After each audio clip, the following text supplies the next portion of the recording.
It almost looks like a daycare center, but this is the McAllen Border Patrol Station, just across the Rio Grande from Reynosa, Mexico. The scene is repeated up and down the river valley. Thousands of children, mainly from Central America, packing out stations intended to serve just a small amount of people at a time. This story, of course, is playing out 24/7 here on the border. As we were shooting footage here along the river, we witnessed a young man being escorted across the Rio Grande River and then moments later surrendering to Border Patrol. The agent said nothing to us as our camera rolled, seemingly too busy with what has become a crushing workload. To find out why so many kids are coming over now, we traveled across the border to a Christian shelter in Reynosa, Mexico.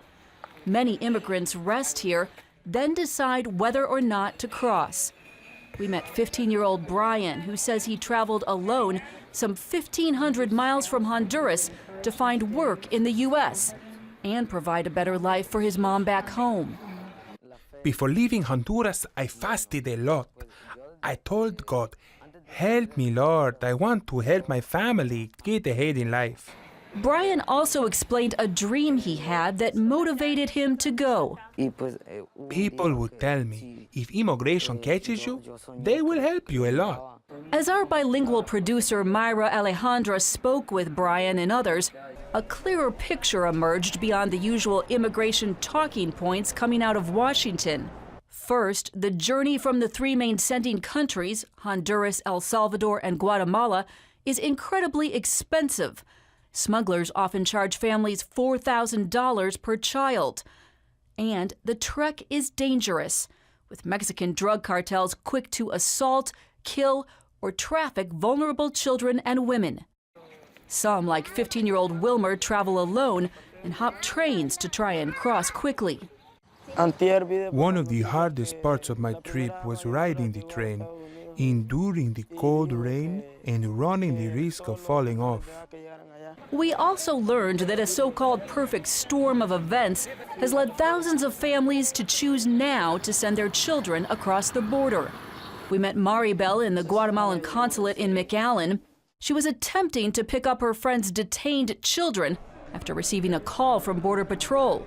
She said the parents recently paid a smuggler after hearing that Border Patrol would release kids to their parents in the U.S. And the parents decided to, okay, this is the time, because everybody thinks it's easy. The head of the Honduran consulate in McAllen says many parents have believed the same rumor.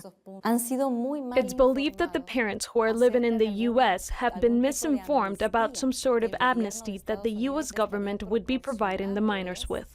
Those kind of statements provide ammunition to the president's critics, and it's why possible presidential contender, Texas Governor Rick Perry, says Obama's immigration policies have failed. Liberals quickly point to escalating violence in Central America as a root cause for the surge, and that too, we found, was a common motivation. At a Catholic shelter in McAllen, Lillian, a young single Honduran mom, told us that the gangs and violence ruled life in her city. I had a temporary job. I would get out at 8 p.m. and I could not go into my neighborhood because they would kill me. That leads to one subject both sides can agree on. These immigrants have suffered greatly for the chance to live in America. That pain is also leaving a mark on the local church volunteers who hear their stories. Jeanette Alanius washes bedding for a shelter and spoke with one young mom who was abandoned by smugglers before they reached the border. She was dropped off, no food, maybe water once in a while. She was able to nurse her baby during that period of time, but the baby was getting weaker and weaker. Most of the time they were literally outside in the brush. So by the time I saw the baby, covered with bug bites, totally dehydrated. Going forward, it's clear that the process of sorting out who stays and who's sent back will take months, if not years. Some women and children who fled violence will stay as refugees, others as trafficking victims, and others will face deportation. Texas Senator John Cornyn spoke to CBN News about the process after visiting the Border Patrol station in McAllen. This is an opportunity to treat these young children and other migrants in a humanitarian sort of way. The difficulty, I think, lies in where does the line get drawn, and where does a rule-based society intersect with our compassion? Ultimately, Cornyn believes an immigration system with clearly enforced rules is the most humane. No one knows yet, of course, just how many of the immigrants in this current surge will be allowed to stay.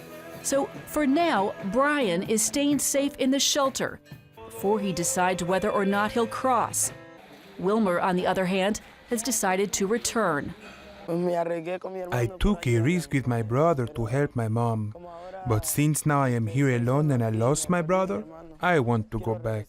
And Lillian says she will continue to pray and trust God for a better life for her daughter. The judge will decide whether we get to stay or we get deported. And well, God is great and mighty and only He knows. If it's for our welfare, great, and if I get sent back to my country, it's okay. It will be God's will. Reporting on the border, Heather Sells, CBN News.